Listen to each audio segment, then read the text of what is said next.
Good evening, Managing Collection students. This is Cynthia, and this is your Monday message. And I'm starting the message with a quick peek at my tweet deck, and I wanted to just share with you this chat, hashtag MWLIBCHAT. That is short for Midwest Librarian Chat, and this is a chat that Lynn Kleinmeyer and I moderate every 2 weeks, about twice a month. And we talk about all kinds of topics that pertain to school libraries and librarians, and we have people from all over the Midwest that jump in. We had somebody from Canada last week, and we had a great discussion last week about managing collections and resources that we use and things that we like to look at to get ideas, and just some of the things we've been talking about in class. We actually had a chat on that topic, so if you go to Twitter and you search hashtag MWLIBCHAT and go back to about February 23rd was the night of the chat, you would be able to see what we were talking about and kind of see how a chat works. And then we also have a web page for the chat where we store the archives for each of our chats, and that is Midwest Teacher Librarian Chat, and that's a Google site, so you can find that as well. And we've got a spot where we put our chat archives, so that's there, and that's just kind of a little resource for you, and I wanted to share that with you. And so now we're going to pop over to Blackboard, and we're going to take a look at our next task, the ebook review and how-to handout. And part A is due March 12th to the Blackboard discussion board, and you're going to write a paragraph, 4 to 5 sentences, that highlights 2 things about how ebooks can impact reading and viewing for any of your students. And you're going to want to include a citation for that ebook, so you're going to want to find that format and make sure that you have that. And then just kind of share with us some of your thoughts about comparing an ebook and a print book, same title, but how are those experiences different, and how does that impact your readers, and how can you offer something unique to your students. So we're going to take a look at an ebook, and we'll be lucky if my tuxedo cat doesn't step on the computer and this whole thing just goes away. So we're hoping he'll stay put. So we're going to take a look at Big Nate, and this is the ebook system that my students use. And we're going to open Big Nate here. And we have this book as a print version, and we also have it as an ebook. So this would be a really great one to take a look at and kind of think about what are some of the options and experiences for kids when they're looking at an ebook. So you'll notice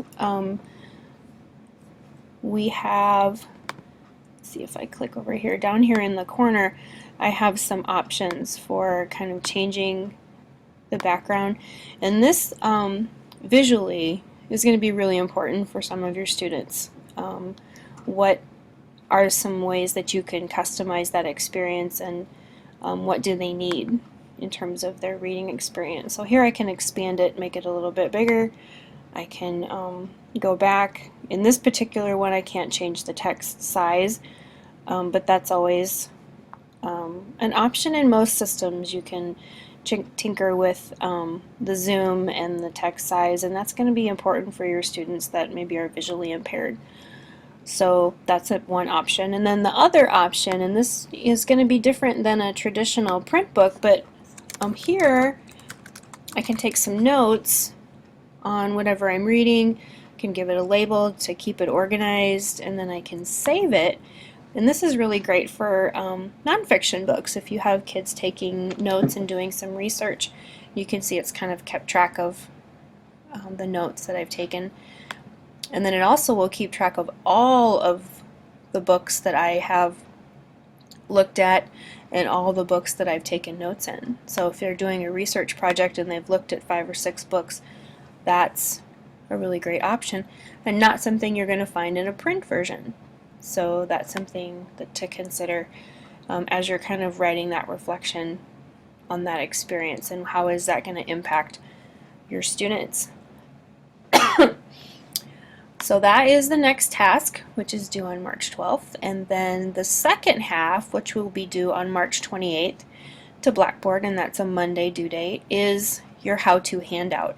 And this is just going to be a little how-to. It can be a half sheet, it can be a bookmark, it can be as fancy or simple as you choose. However, it's something we want you to put together because when you get into a library and if you have the chance to promote ebooks, this will be a really great resource for you just to kind of tinker with it, customize it to wherever you are, and then you're off and running and you're able to get those ebooks running for your students and help them get access to those resources.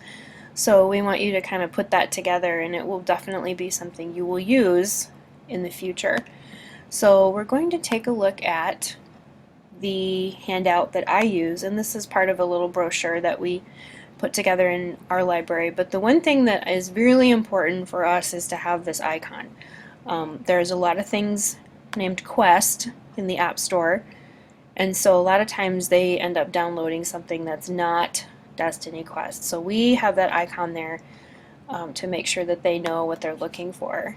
And then in our system we have a couple different ways to get into Follett Shelf, and that's because of our network. So I have both options there for the kids, and literally step by step how they get into the system and how they can set themselves up, and then if they get stuck they can come in and see me, or sometimes they just bring their device in and we sit down and just walk through it step by step and get them all set, and then here's some extra information kind of about the system. So that's just a very simple half sheet. You can make it very simple, you can make it super snappy. That is entirely up to you, and we have some resources in Blackboard to help you get started as far as the design. But if you want to do it in Word, that is absolutely fine as well. And then just the other half of our brochure is just the Brightwave system for our students who don't have Wi-Fi at home. And we have an extra step that they can go through so that they still have access to those ebooks. And so we're offering that resource to them as well. So that's kind of the ebook and the how-to. And so that's what you're going to be working on in the next several weeks. And now I'm going to pop over to a article and a topic that I've been doing some reading about, and I wanted to share it with you.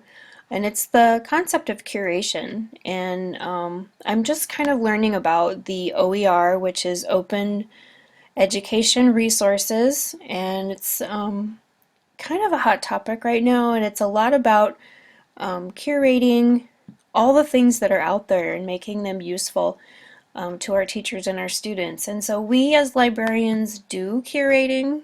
We might not think about it in that term, but we do. And one of the examples that I can show you is we have a live binder here for one of our science teachers, and he actually has a whole bunch of things that he put together, and then some things that I kind of helped him with, and we put it all into a live binder, and we've got some extra resources here for research, and we can direct our students right to those resources. This is kind of an ethics and genetics unit that they work on, and so we have that all in one place, and that's the process of curation. It's gathering good resources and making them available to students. You might do that in the form of a web quest where you put together a whole bunch of resources, maybe print and digital, for students to work on and go through a particular topic. So the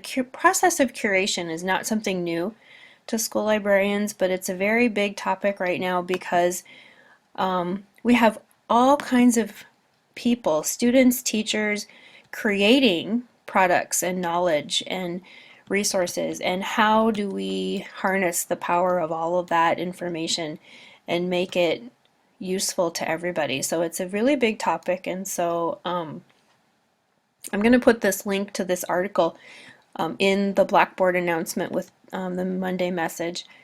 And I really encourage you maybe to just take a look at it because it adds a kind of an extra component to what we do in terms of managing collections. It's not just books and magazines and ebooks and digital resources and databases, but we're also putting together packages of information for people to use, and it's very much the process of looking at the resources and finding out if they're reliable, if they're credible, if they're valid, and then passing that on to other people. And they're asking us to kind of take the lead in this process. And I was pretty excited to hear from a friend of mine that Mary Ryman from Lincoln Public Schools was there, so Nebraska was represented, and so that was pretty exciting. So that's something that I wanted to share with you, and definitely something to take a look at and consider as something that we already do, but has kind of taken on a new twist. So we've taken a look at a little bit of Twitter, a little bit of ebooks, a little bit of curation, and some current topics in libraries, and that is about it for our Monday message. So always contact us if you have a question, send an email. We'll get back to you. We are getting ready to grade your selecting digital resources assignment, so Ann and I are both really looking forward to digging into those and reading those, and that's a great experience for you to communicate with someone on a professional level, kind of lay out your plan and your reasons for asking for resources. So that's definitely a skill that you're going to use in the future. So have a great week. Be safe. It's going to rain and snow a little bit this week, but spring is on its way, so that's a good thing. So have a great week, everybody, and we will talk with you soon.